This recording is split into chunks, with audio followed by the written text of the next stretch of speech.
like it.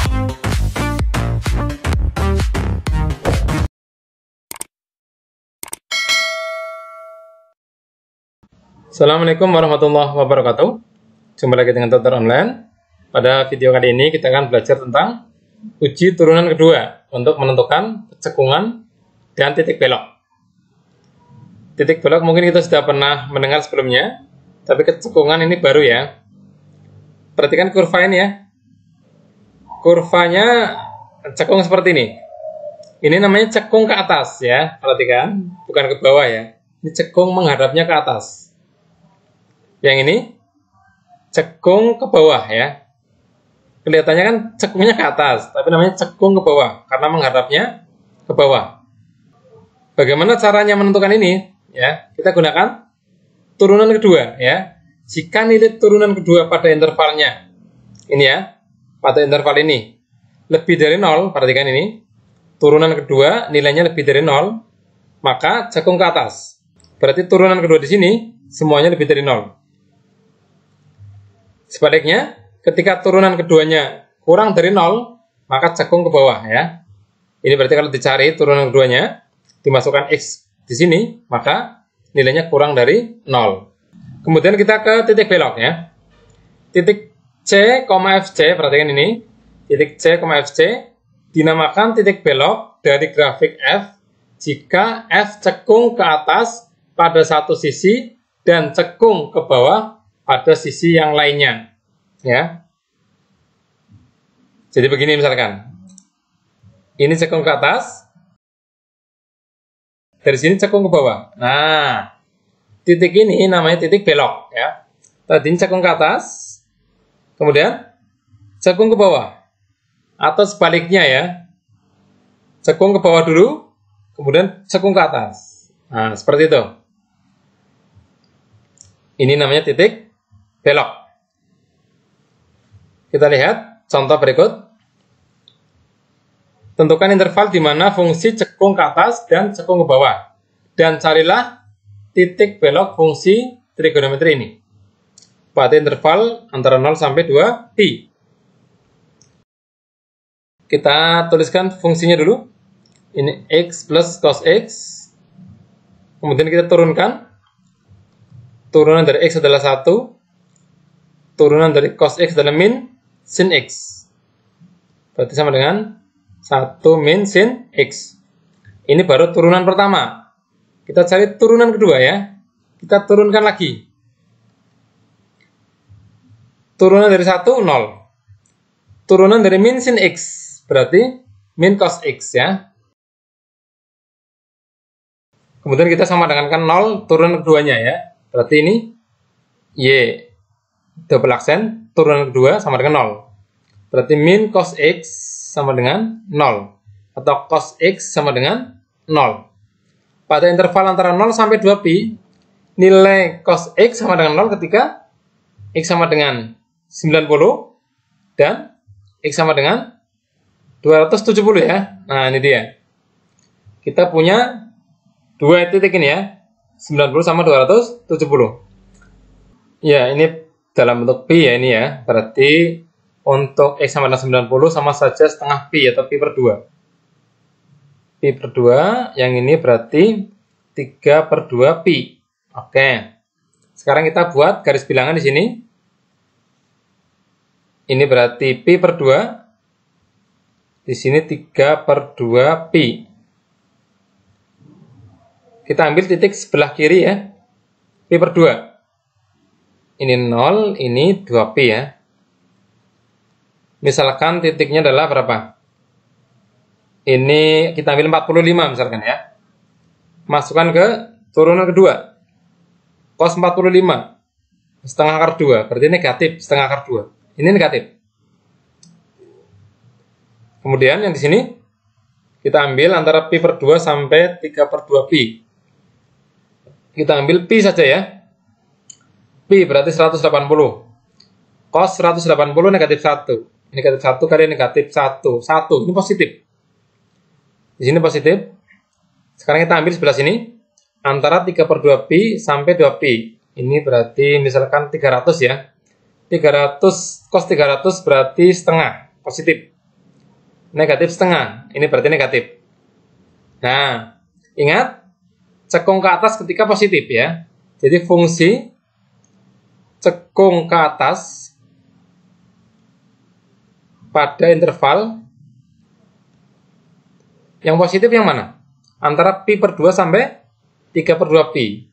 Berarti antara pi per 2, ini x-nya, sampai 3 per 2 pi. Kemudian f cekung ke bawah.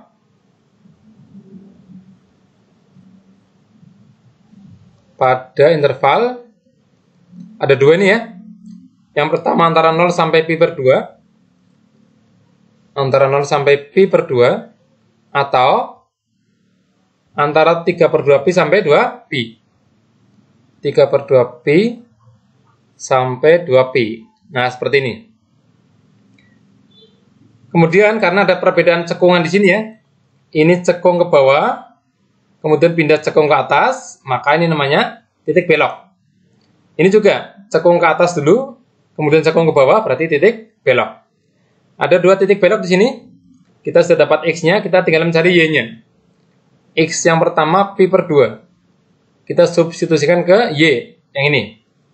Diperoleh y sama dengan pi per 2 tambah cos pi per 2. Cos 90, 0 berarti ya. Sama dengan pi per 2 berarti.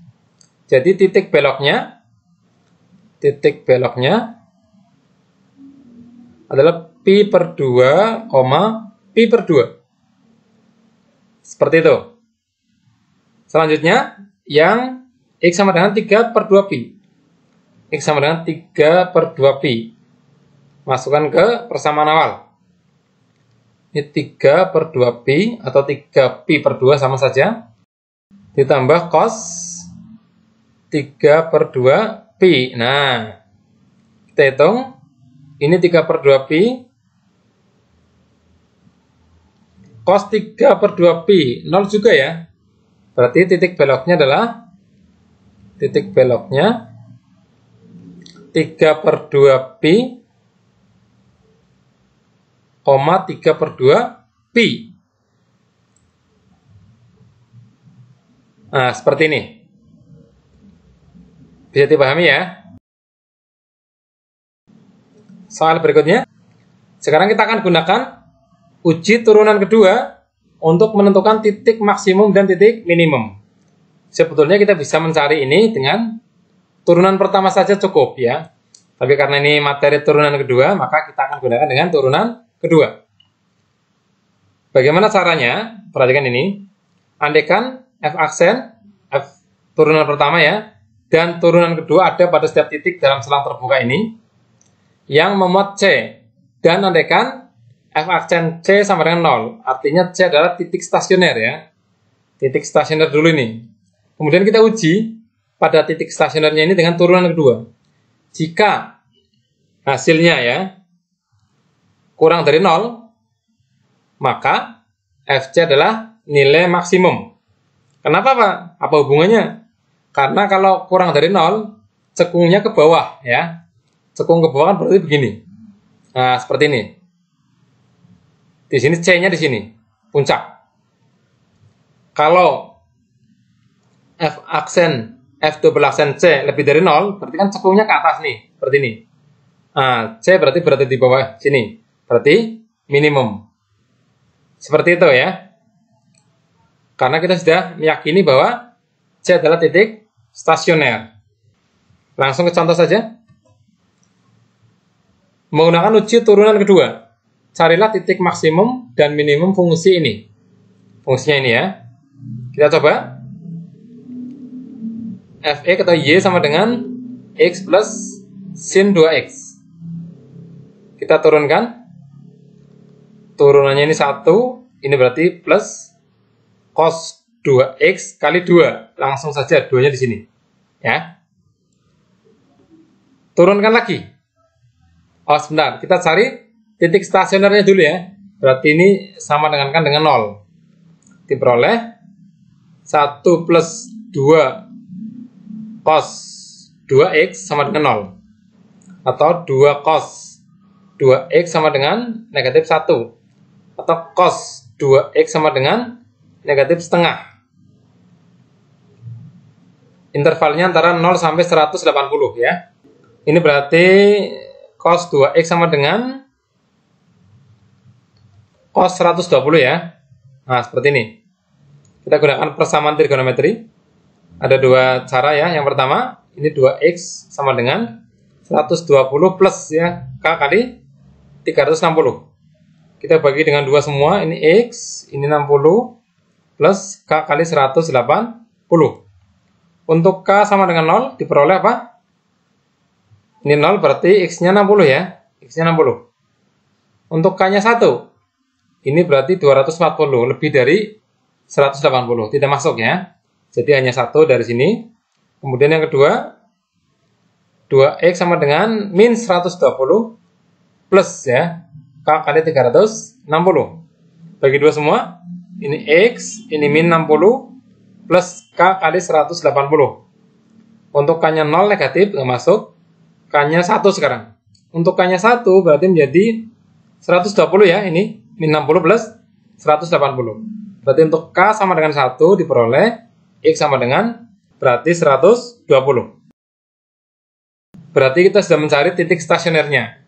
Kita nggak uji pakai garis bilangan ya. Kita akan uji dengan turunan kedua. Nanti kita coba bandingkan ya. Turunan kedua berarti Y double aksen. Y double aksen. Berarti ini turunkan lagi. Turunan dari 1, 0. Ini 2. Turunan dari cos 2x berarti negatif sin 2x. Kalikan dengan turunan dari 2x, yaitu 2. Berarti ini menjadi min 4 sin 2x ya. Tinggal kita masukkan saja x-nya ya. Untuk x sama dengan 60, kita masukkan ke turunan ini. Berarti min 4 kali sin 2 kali 60. Berarti 120 ya. Sin 120 berarti setengah akar 3. Berarti sama dengan min 4 kali setengah akar 3. Positif ya. Sama dengan min 2 akar 3. Negatif ya. Karena negatif, berarti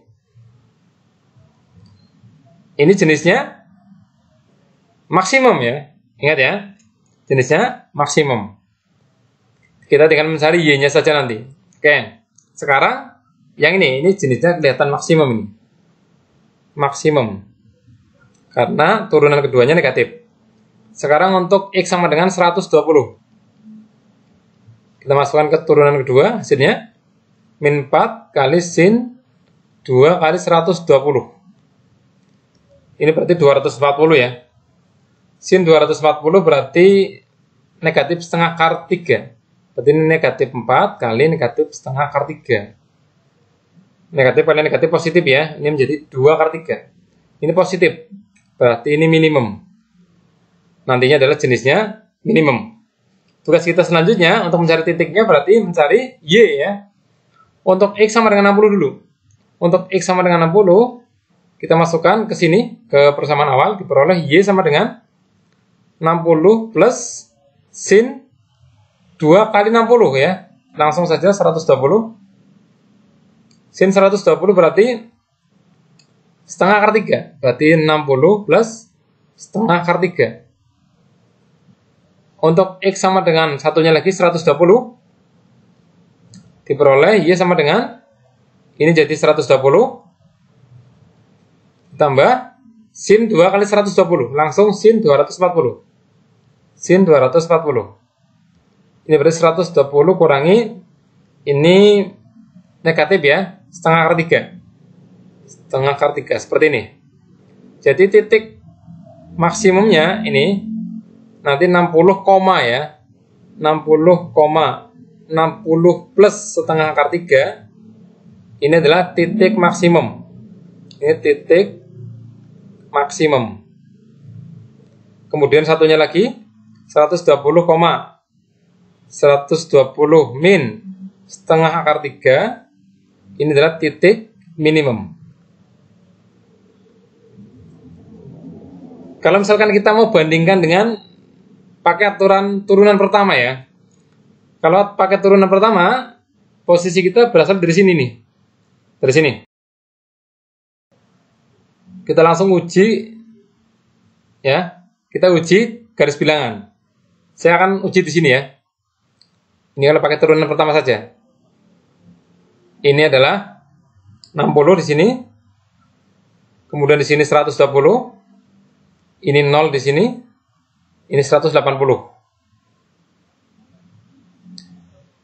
Sebelah kirinya 60. Misalkan berapa? 45 ya. Kita masukkan ke turunan pertama. Berarti cos berapa ini? 90. Cos 90 kan 0. Ini berarti ketemunya 1. Berarti positif. Ini positif.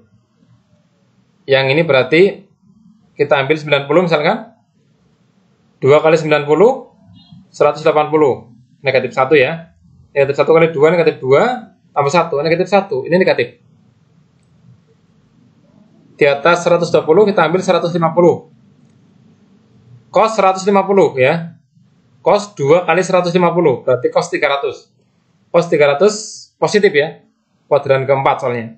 Berarti positif setengah. Setengah kali 2 1. 1 tambah 1 2. Berarti positif juga nih ya. Positif. Nah. Kalau turunan pertama positif kan naik. Berarti ini naik. Dari sini naik ya. Kemudian turun. Kemudian naik. Apa artinya? Artinya di sini maksimum ya. Titik 60, berapa maksimum. Sama ini kan? 60, berapa maksimum. Kemudian di sini minimum. Ini turun. Kemudian naik. Berarti di sini pasti minimumnya. Nah, seperti itu. Seandainya soalnya pilihan ganda ya, pakailah turunan pertama saja ya. Kecuali IC dan diminta pakai turunan kedua. Ya, demikian ya pembahasan tentang aplikasi turunan fungsi trigonometri ya. Ini materi yang lumayan karena butuh beberapa konsep sebelumnya ya. Butuh konsep persamaan trigonometri, rumus turunan trigonometri, kemudian butuh hafal sudut istimewa, sudut relasi, dan seterusnya. Tapi nggak masalah, kalau lupa diulang-ulang lagi. Selamat belajar. Saya akhiri. Assalamualaikum warahmatullahi wabarakatuh.